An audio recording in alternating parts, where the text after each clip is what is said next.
This is going to be your guide for using the QR scanner and island scanning in Pokemon Sun and Moon. So what you want to do is open up the X menu, go to the QR scanner, and if this is the first time you're using it, it will say 0 points right there. But every time you scan a QR code, you will be able to get 10 points, and after you fill it up enough, you will be able to use the island scan. Now, here's the thing. In my options, I have set it to L equals A, just for convenience right there, which means the R button will not work. So pretty much you have to tap and hold, or just also use the A button. And then when you are on Melee Island, you'll be able to scan. And look at that! It's time to go out and get a Cyndaquil. We have an hour to go, so let's go find it on Route 3. Now, there are a couple of interesting things to the island scan. First off, that 1 hour timer does not base off of game time, that it bases off of real life time. So say if I closed my DS right now, came back in an hour and 1 minute, I would have no more chance of getting the Cyndaquil. Also, it is just an encounter at this point. So as long as you go to the route, you will still have a good chance of encountering it, but you can still find wild Pokemon as well, which is why it gives you an hour. You have to make your way to the location, and then you have to be good to go from there. Also, do make sure you are set up to catch that Pokemon. That's why I have my Sneasel right now. My Sneasel knows False Swipe,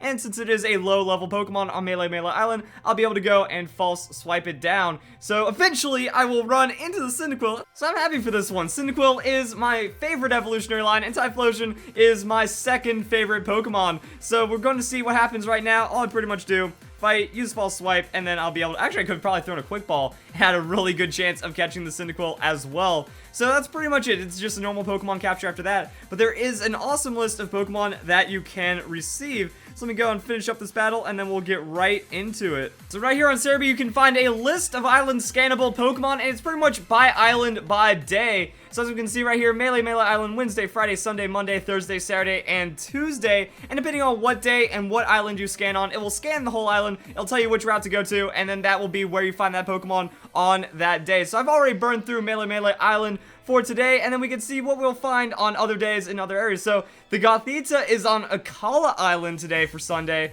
Let's not do that one. For Ula Island on Sunday, we can get the Rhyhorn, and then also on Pony Island on Sunday, we can go and find the Electros. So yeah, it's pretty much Cyndaquil or bust on the Sunday, but that's where we're going to go and talk about the other aspects of the QR scanner. So also what I can do is just open it up again and keep scanning. So now that I've opened up my scanner, you can see on the top left corner, actually, can you guys see my mouse on the computer screen? Yeah, I can do this right here. So on this top left corner right here, you can see these little scan icons. Now these refresh every 2 hours, so you can do 10 scans every 24 hours effectively, which means 1 island scan per day if you are on top of it. But also, the scans do save up. So if you go to bed, sleep for like 8 hours or something, you'll come back to 4 scans, which you can then use. And also, there's this nice little part right here on Imager that you can go over here and you can find a scan for every Pokemon in the Alola Pokedex. So I can go take a picture and get my points up just like that. But also, there are special QR codes that give you 2 points instead of 1. I'm wondering how they work. I'm wondering if that's like a good enough picture for this. It says this QR code cannot be scanned with the system. Oh, it looks like the special QR codes are going to be region exclusive then, because I think it was able to read it, but it wasn't able to like register it. Let's see. Oh, that actually looks pretty good. So yeah, what if you do this? Yeah, the QR code cannot be scanned with system. So right now, if you're outside of Japan, it looks like we don't have any special QR codes. That really doesn't stop it from being able to do this right here. So you can go and fill up your Pokedex. But the idea behind the QR scanner in general is not to go and register Pokemon, because when you take a picture of Pokemon with this, it doesn't count it as caught in the Pokedex. It pretty much just counts it as seen, which means you can also look for its location in one of your games. And the idea behind it is not to have a huge list right here, that it's pretty much you can actually take a picture off of your friend's 3DS, that if they pull up it on the DS, you know, they can pull up this QR code, that this is pretty much just off of the Pokedex entry for the QR codes, and then what you do is you go and find that, and then you scan it, and then you look up that Pokemon's location, and that's what you do. Or otherwise, you can just go take a picture like that, and then start getting points for the scan. So I'll come back to you when I have 100 points, and I'll do another island scan, just kind of make sure I get everything right here. So yeah, information about a Pokemon that lives in the Alola region, and that will go and give you 10 points. So I'm going to see what happens if I keep taking pictures of this, because I'm pretty sure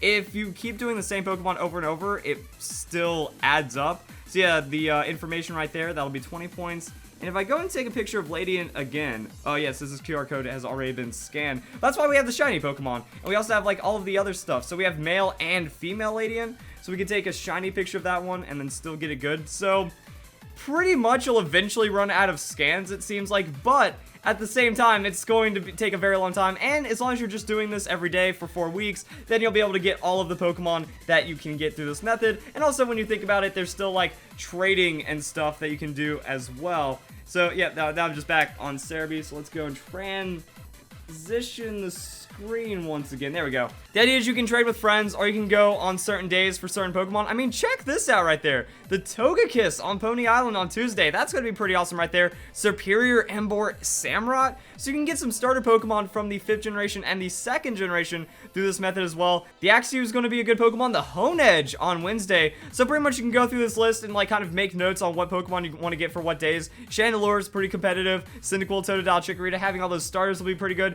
So Friday, Sunday, and Monday for those guys.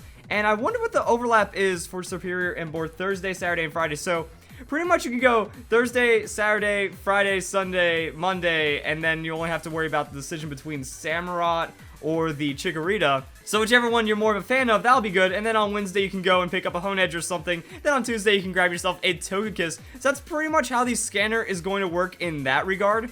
Now there are some restrictions to this, that you cannot get legendary Pokemon through the QR scan. As you can see, this is a special Pokemon. There is no QR code. It's also not like you can go and get an easy Magearna code and then get your Magearna that way. That those are even different codes than what is coming off of your Pokedex. That for the Magearna event, we're actually going to be able to scan a code and then receive Magearna off of that code. So it seems like there's going to be a lot of serial code usage for Pokemon distributions, but as for the actual Pokedex code, it's not going to work that way for Magearna, Necrozma, and even like the Marshadow. So that is just something to keep in mind when doing this. And also the Ultra Beast and Type Null count as special Pokemon, so there's no scanning for it. Alright, so I'm doing my Akala Island scan just to get it out of the way. So on Route 6, we'll be able to go and find ourselves a Gothita. And now I'm on Route 6 going for the Gothita because why not? I just want to kind of prove that you can do many island scans in one day depending on how many points you've racked up. I think like theoretically you could even get 5 scans because you have an island scan saved up. You do it at like